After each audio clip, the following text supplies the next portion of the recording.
me resulta muy emocionante venir desde esa distancia que nos separa, de esta distancia en kilómetros, y saber que vais por allí y que allí nos encontramos bajo el manto de nuestra Madre, la Virgen del Henar. Hoy celebramos no solo el Día de la Mujer, y por eso a todas las mujeres que estéis aquí os felicito de corazón, porque sois un verdadero don del cielo y tenéis como santo y seña ni más ni menos que el modelo de nuestra Madre, la Virgen María. Ella es el modelo de toda mujer, de la mujer en plenitud, de la mujer del sí, del hágase. Aquí está la esclava del Señor, la mujer del estar siempre al pie de la cruz del Hijo y al pie de tantas cruces como a lo largo de la vida nos encontramos en personas que sufren, y ahí vosotras estáis siempre atentas. Por eso mi felicitación más cordial.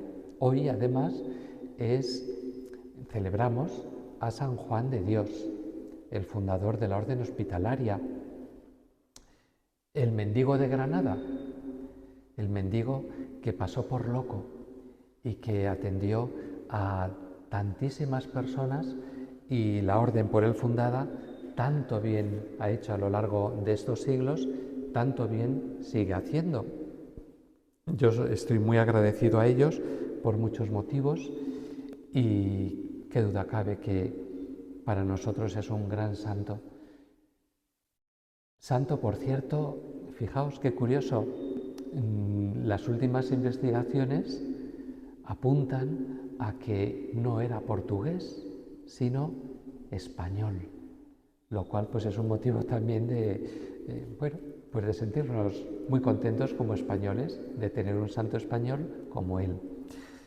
En el caso de nuestro párroco, don José Luis, que es granaíno, pues me imagino que será un motivo también de mucha alegría celebrar hoy a San Juan de Dios. San Juan de Dios decía que es español, en concreto de un pueblo de la provincia de Toledo, Casarrubios del Monte. Y durante muchos años pasó como que era portugués para, en cierto modo, ocultar su origen, dado que se pensaba que él era de origen converso, que sus antepasados eran judíos, y en tiempos de sospechas hacia los judíos, pues se quiso un poco ocultar ese origen que él podía tener, como otros santos. Por ejemplo, pues Santa Teresa de Jesús, sus mayores también eran de origen judío.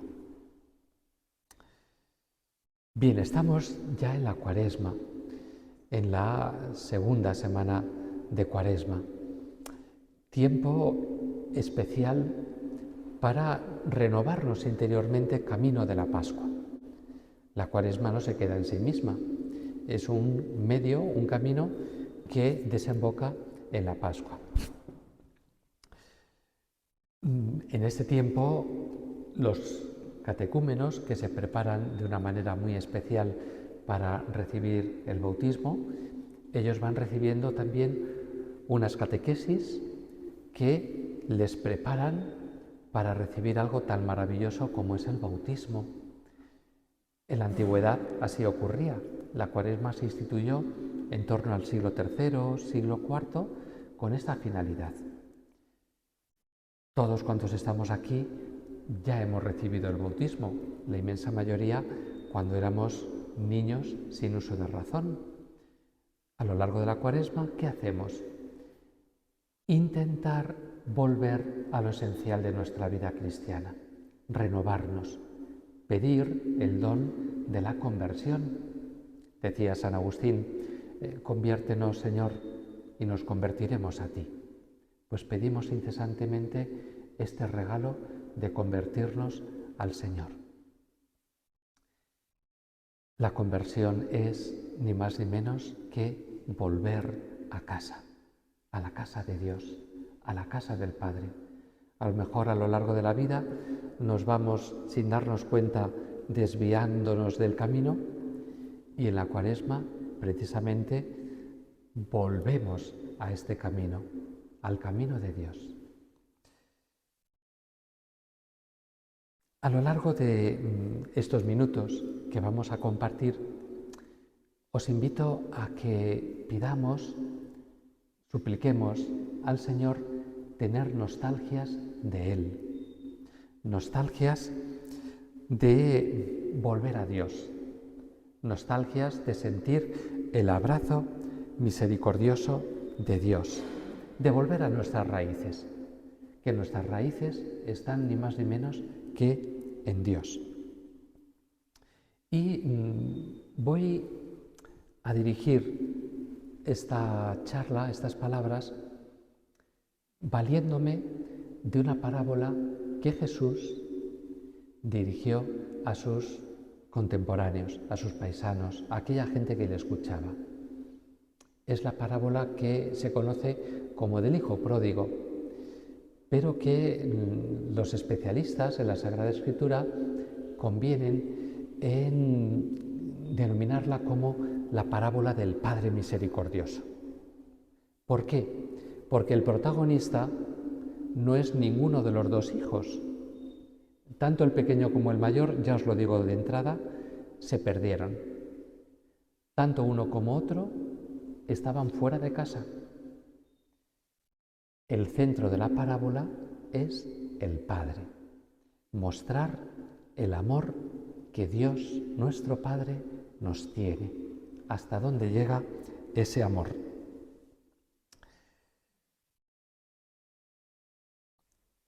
Tenéis la parábola en el capítulo 15 de San Lucas. Es un capítulo en el cual vienen otras dos parábolas también de misericordia. Uno sobre la oveja perdida y la otra parábola sobre la moneda que una mujer igualmente perdió en casa, barrió, la encontró y expresó esa alegría a sus vecinas. Bien, comience así las palabras que Jesús les dirige y que ahora nos dirige a nosotros. Yo incluso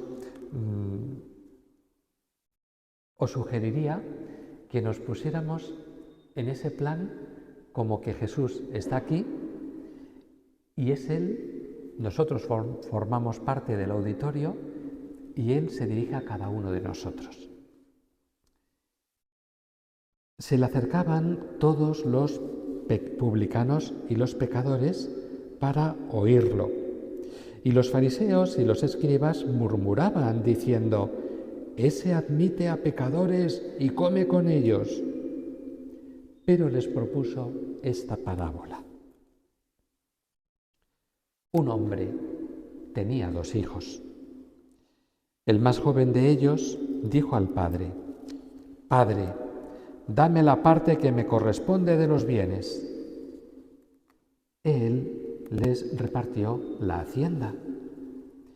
Y no muchos días después, cuando tuvo recogido todo, el hijo más joven marchó de casa hacia un país lejano y allí malgastó sus bienes viviendo como un perdido.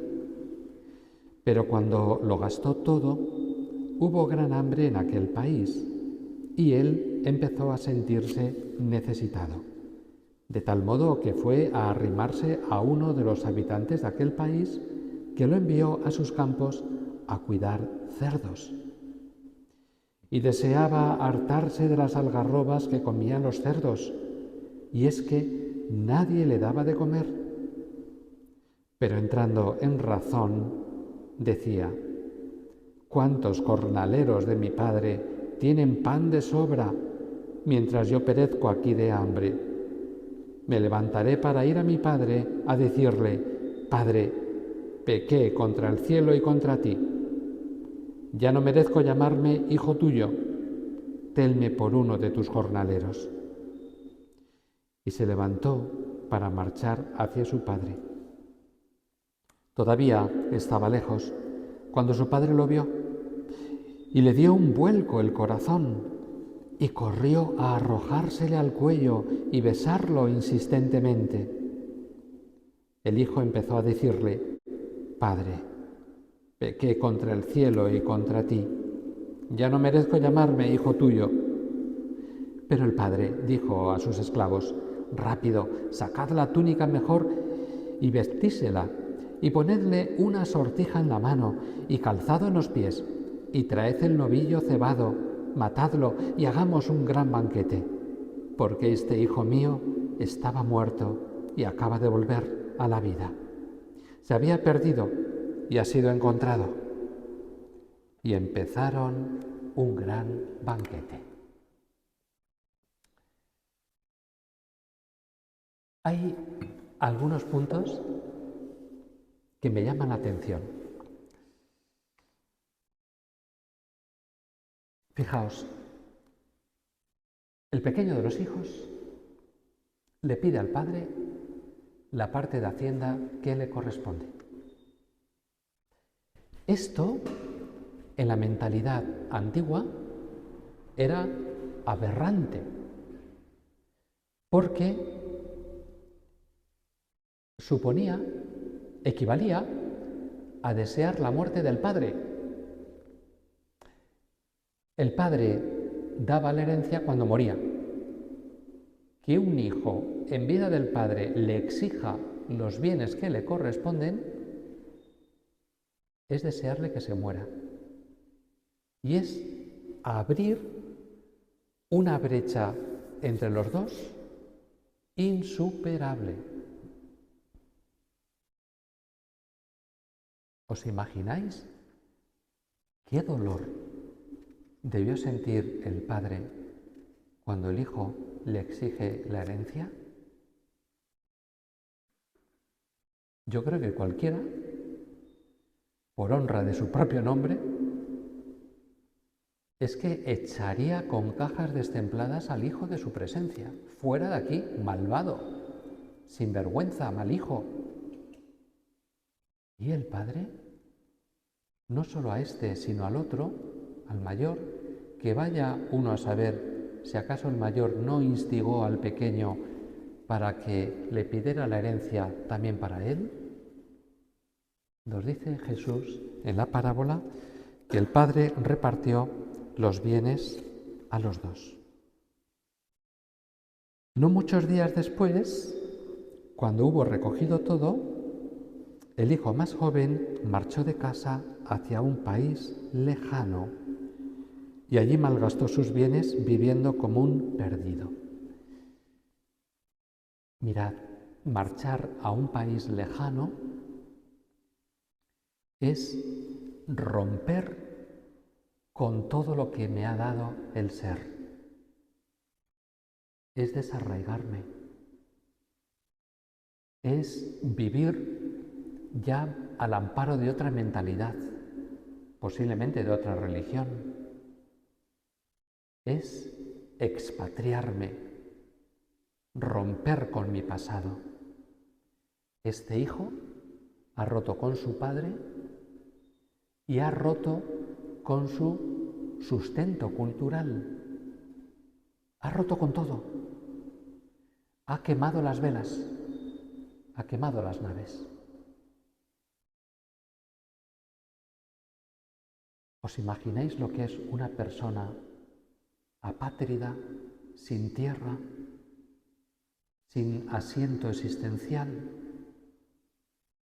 Esto es el hijo menor de la parábola. Y vivió como un perdido. Nos dice esta traducción, el Evangelio que os leo, la versión es el Nuevo Testamento de Manuel Iglesias, traducido por Manuel Iglesias. Está editado en la Biblioteca de Autores Cristianos. A mí es una traducción que me complace mucho. Le tengo una gran estima. Este sacerdote jesuita posiblemente en la actualidad sea el mayor experto, uno de los grandes expertos en griego, y más en concreto en griego bíblico. Posiblemente sea el gran experto que hay en España sobre griego bíblico. Como digo, la traducción está en la Biblioteca de Autores Cristianos. Nos dice que vivió como un perdido. Evidentemente estaba perdido. Ha roto con sus raíces, ha roto con su casa, con su familia, con su tradición cultural, religiosa.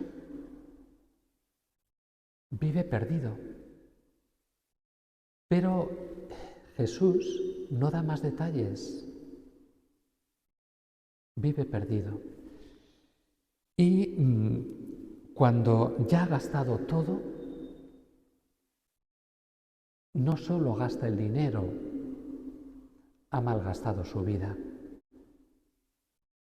Es que vivir al margen de Dios es dilapidar la herencia que se me ha dado cuando he nacido.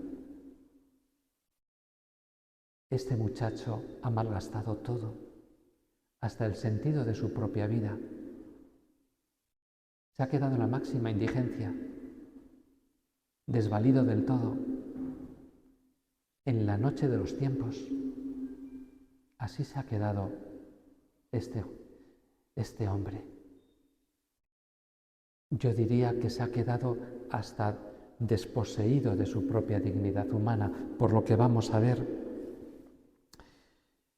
Cuando hubo gastado todo, hubo gran hambre en aquel país y él empezó a sentirse necesitado, de tal modo que fue a arrimarse a uno de los habitantes de aquel país que lo envió a sus campos a cuidar cerdos. Yo me imagino aquel auditorio que estaba escuchando a Jesús, judíos fervorosos, había además fariseos, escribas. Mirad, para un judío el cerdo era un animal impuro. Pues este que proviene de una tradición judía se pone a cuidar cerdos, lo cual nos está indicando de que incluso ha perdido hasta su propia religión. Vive completamente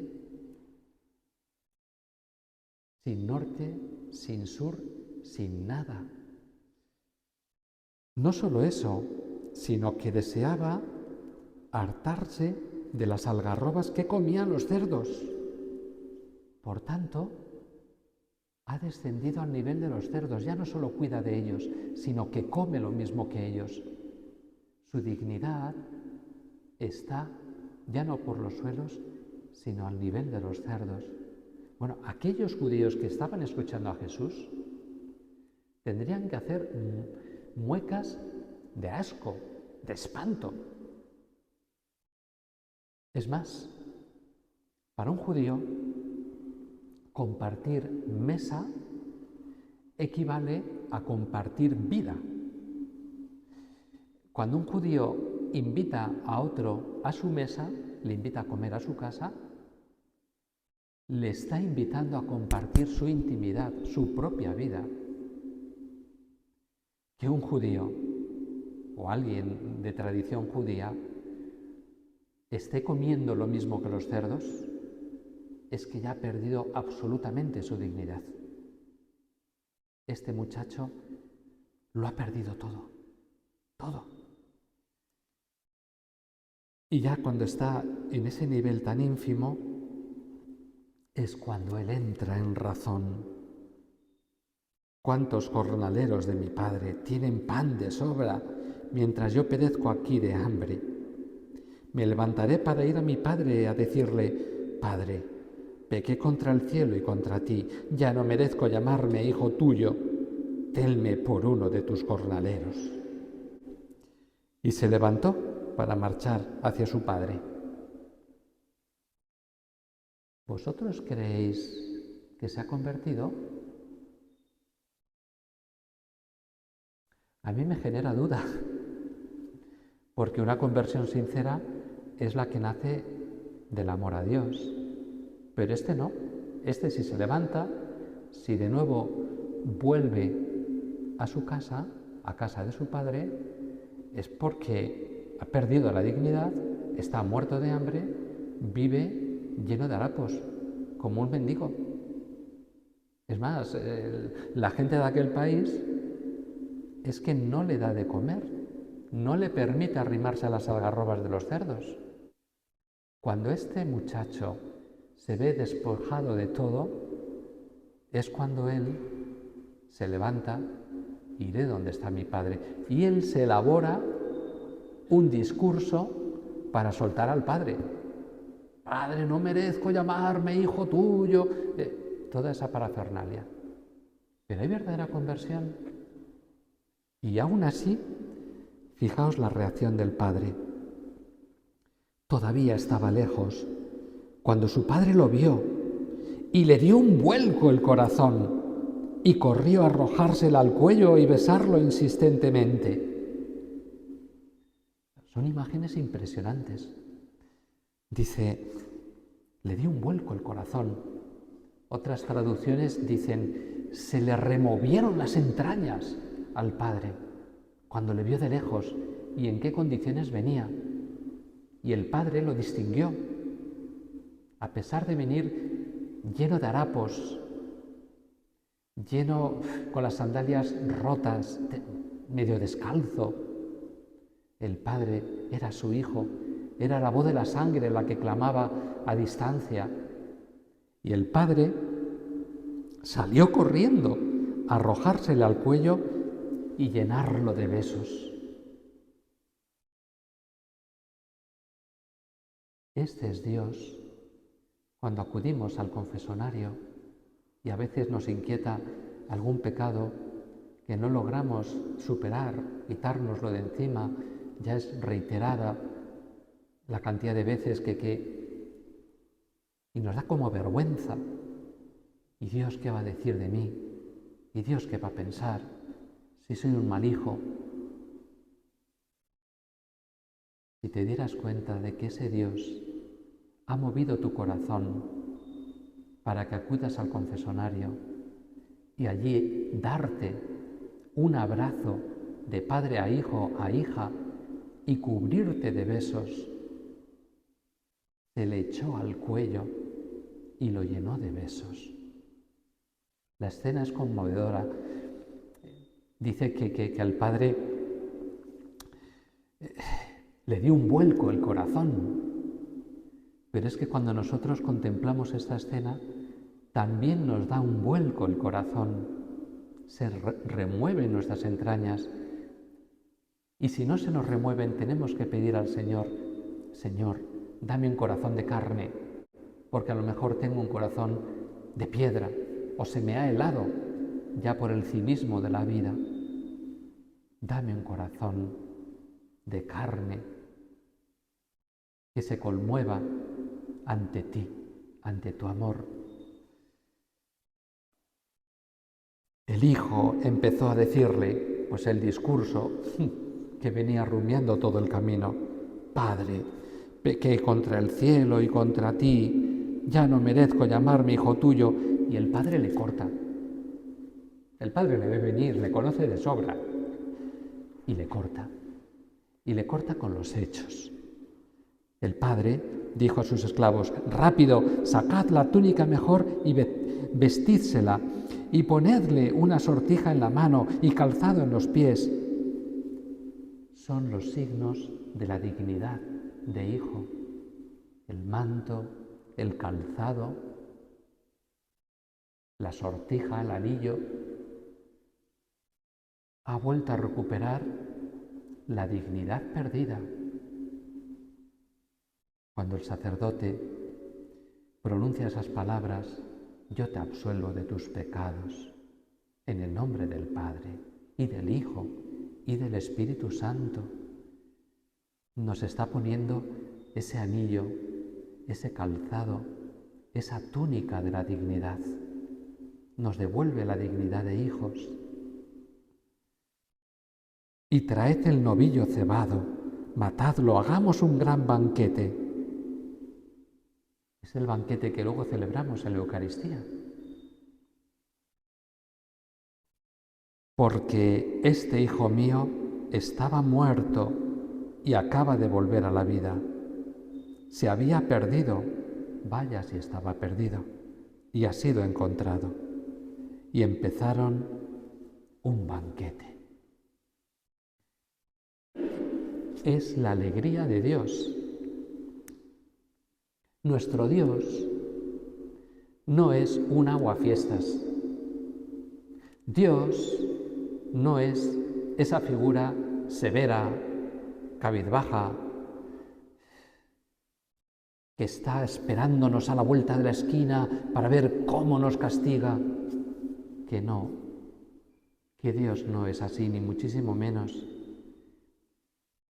Que Dios es el Padre lleno de ternura, que cubre de besos a sus hijos y que nos aguarda a cada instante, a cada vuelta de la esquina, para darnos ese abrazo de misericordia. Ese abrazo que es preludio del abrazo eterno del cielo. Dios está aguardándonos, impaciente, para darnos ese abrazo de misericordia eterna. Por su parte,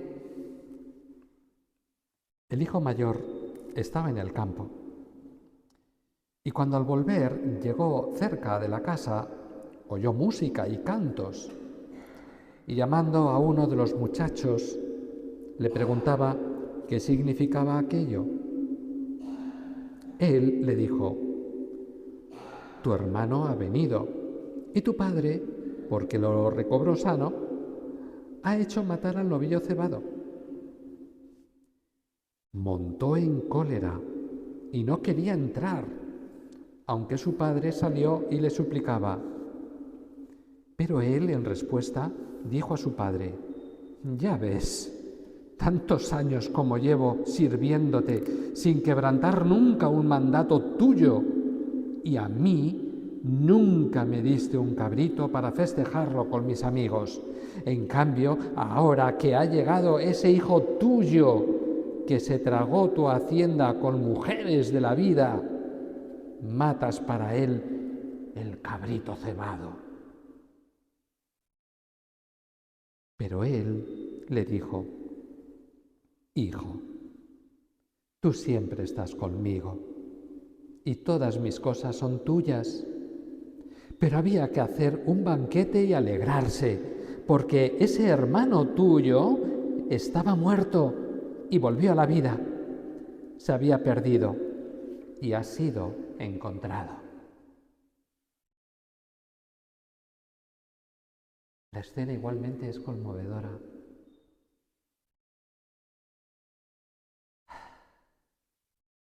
Son dos hijos, y os decía al principio, los dos fuera de casa, fuera del corazón del Padre. Los dos se habían perdido. Uno,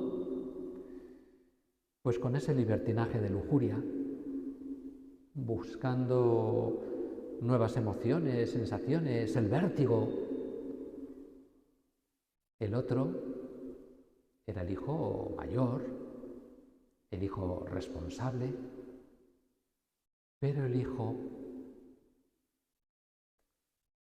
al cual le ha tocado el resentimiento.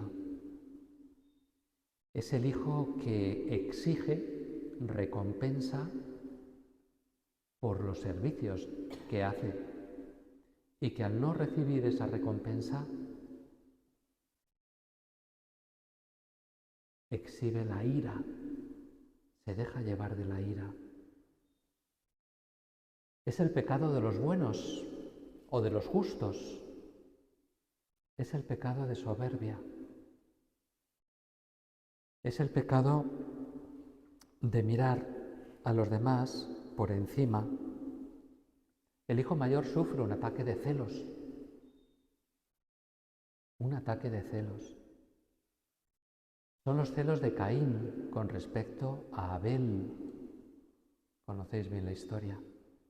Cómo acaba matando un hermano a otro. Y este ya había matado al hermano que se fue. y no consiente que regrese con vida.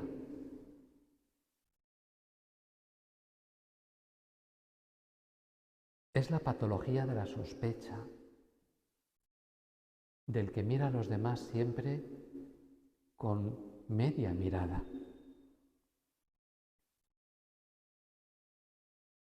No se sabe qué hace más daño, si la lujuria o la soberbia. Dicen que el infierno puede estar poblado de vírgenes, pero jamás de humildes, jamás de humildes. Y la soberbia, al final, es fruto de una castración, de una castidad mal vivida.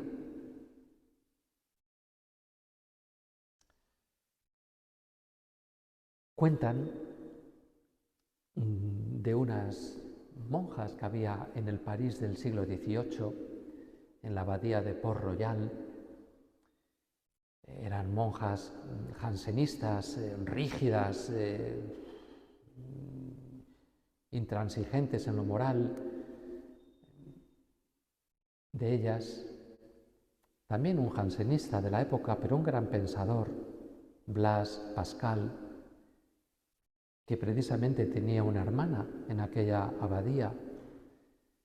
Blaise Pascal llega a decir que aquellas monjas de Port-Royal eran puras como ángeles, pero soberbias como demonios. Es el hermano mayor de la parábola. Que algunos escritores han asociado la figura del fariseo en el templo. Sabéis también esa parábola que Jesús cuenta de cómo sube un pobre pecador al templo, se pone en la parte de atrás, se da golpes de pecho, siente su indignidad de estar ahí, y ese hombre queda justificado precisamente por la humillación, por el arrepentimiento, por la humildad. Pero el fariseo exhibe sus méritos ante Dios. Yo pago el diezmo, yo soy mejor que aquel que está allá atrás. Este no salió justificado del templo. Es el hijo mayor, lleno de presunción, lleno a la vez de resentimiento, de rencor, de ira. Hay mucho juicio, condena, prejuicio entre los buenos. Y esto no es de Dios. Y fijaos, ¿cuál es la actitud del padre? El padre no echa la bronca a este hijo, sale también a su encuentro como salió al hijo pequeño. Este hijo mayor no entiende que el padre también le ama, que le ama, igual que al hijo pequeño, para el que ha hecho un banquete. Ama a los dos por igual, en su especificidad. Cada uno de ellos es distinto, pero a los dos les ama con un corazón total.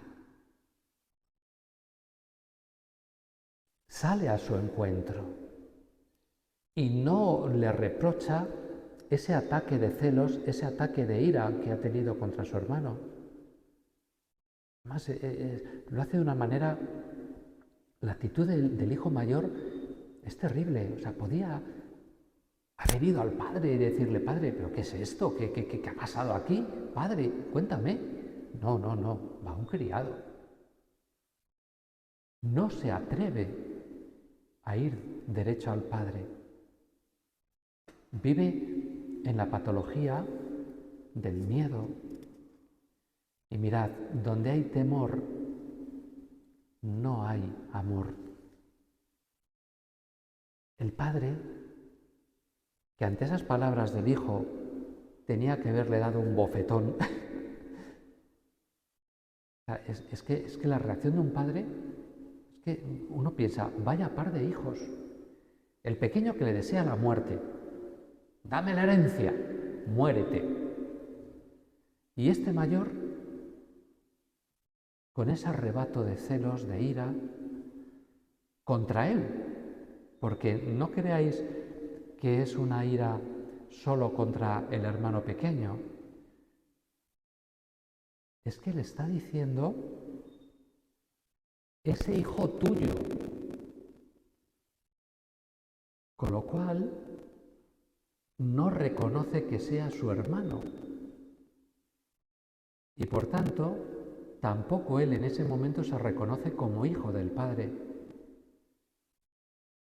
Si tú no reconoces a este como tu hermano, no te estás reconociendo como hijo mío.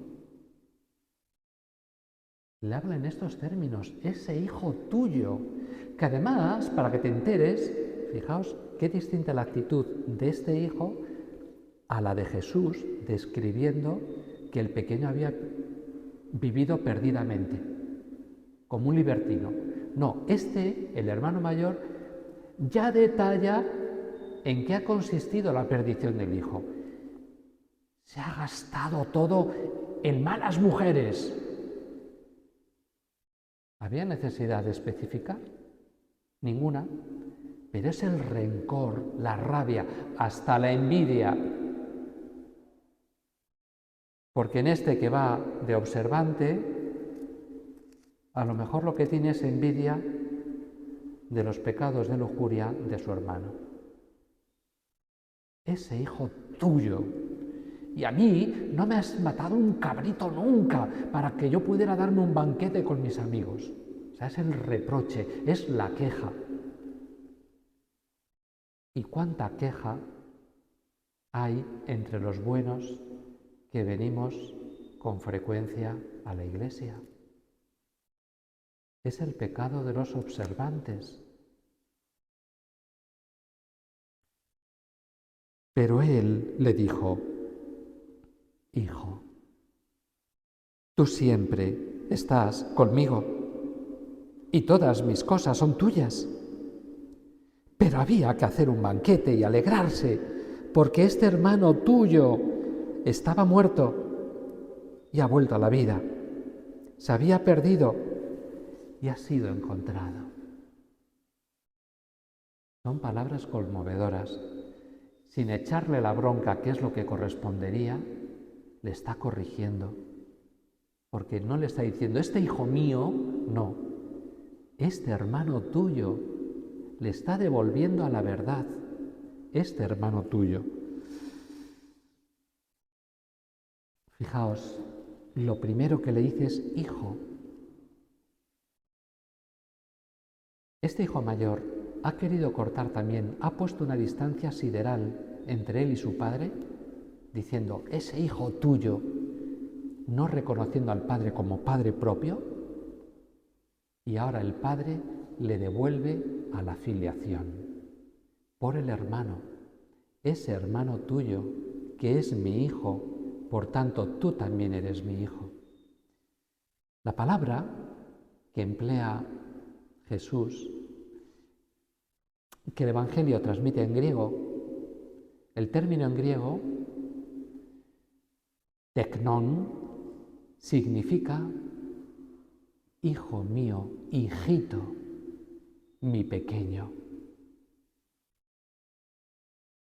El padre, ante la bravata celotípica del hijo, ante la ira del hijo, le responde con ternura. Y así es Dios con nosotros. Dios siempre nos responde con ternura. Ante el pecado más abominable que podamos hacer, Dios siempre sale a nuestro encuentro llenándonos de besos y diciéndonos palabras de ternura. Hijita mía, mi niño, mi pequeño. Tú siempre estás conmigo.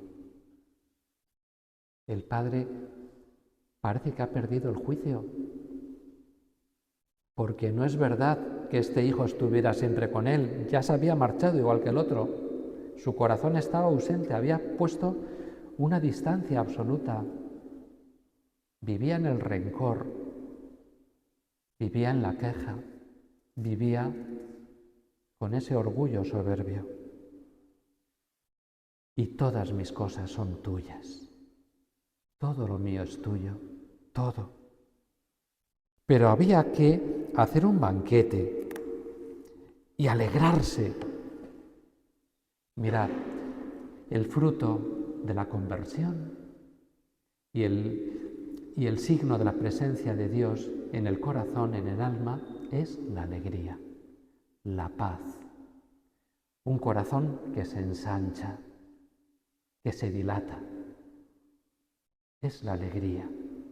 Por eso, tras la llegada del hijo pequeño, viene el banquete. Aquí queda la parábola abierta. No hay un final feliz. El evangelista no nos transmite un final bonito, que Jesús hubiera cerrado el círculo con la conversión, con la alegría del hijo mayor. Yo me imagino que el final de la parábola tenía que ser pues que el padre toma de la mano al hijo mayor, lo introduce en el banquete y al hijo mayor le da un vuelco el corazón, se le remueven las entrañas y abraza al hijo pequeño. Pues no nos dice eso la parábola. Es una incógnita. Es el misterio de la libertad humana. Y por eso debemos pedir cada uno de nosotros un corazón de carne, entrañas de misericordia. Pedir para nosotros, como hijos, el corazón del Padre, que Él está deseando donarlo. Y este sería el fruto de la parábola. Si el centro de la misma es el Padre, el amor del Padre, la misericordia del Padre, lo que Jesús pretende es que cada uno de los que le están escuchando, por tanto, cada uno de nosotros, tengamos el corazón del Padre, un corazón que es compasivo y misericordioso.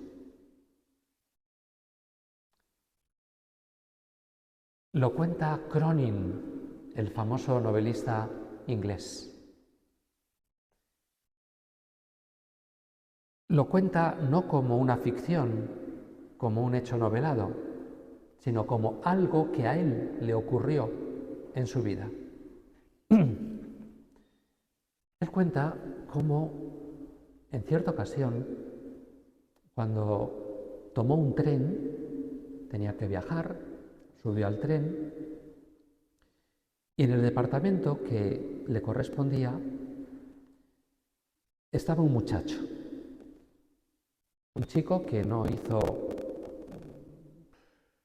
prácticamente caso de la presencia suya, se sentó y ya el tren se puso en camino. A medida que el tren iba avanzando, Cronin notó que el muchacho se iba poniendo nervioso, que iba cambiando su semblante, hasta que ya en cierto momento el novelista se dirigió a él. Muchacho, te noto nervioso, ¿te pasa algo? Y aquel joven le dijo lo siguiente: mire, acabo de salir de la cárcel. Hace 10 años cometí un delito que me valió la cárcel y cayó la vergüenza sobre mi familia. Hace unos días, antes de salir del calabozo, escribí a mi casa, a mis padres. Les decía que estaba a punto de salir en libertad, que pasaría por delante de casa en el tren, si ellos me perdonaban, que pusieran una cinta blanca en el árbol que rebosa sobre la tapia. Si no me perdonaban, yo seguiría adelante con el tren y nunca más volvería a casa. Cronin quedó impactado por esta confidencia y efectivamente ya llegó un momento en que el muchacho le dijo: mire, ya la próxima tapia es la finca de mis padres, no puedo mirarla, mírela usted. Y aquel muchacho se puso la cabeza entre las manos. Era un momento de máxima emoción y en cierto momento ya el novelista le dijo: muchacho, mira, alza la mirada, mira, mira. Todos los árboles de la finca de los padres estaban llenos de cintas blancas.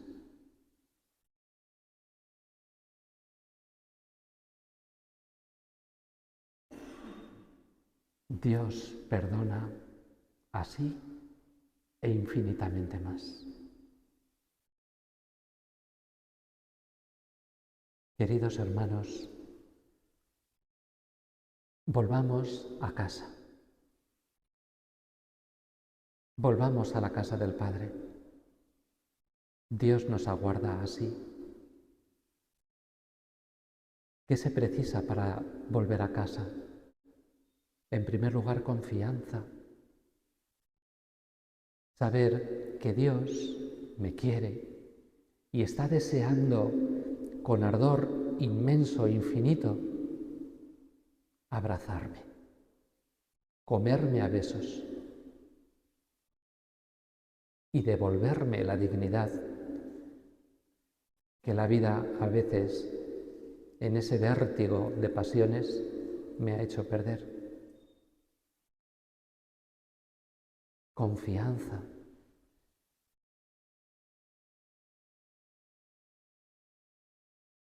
Mirad, me acuerdo una vez que un religioso, un hermano jesuita de Villagarcía de Campos, un hermano lego, el hombre quedó conmovido de una lectura que había hecho. ¿Qué es lo que le había conmovido de esa lectura? Pues él decía, casi con lágrimas en los ojos: mire,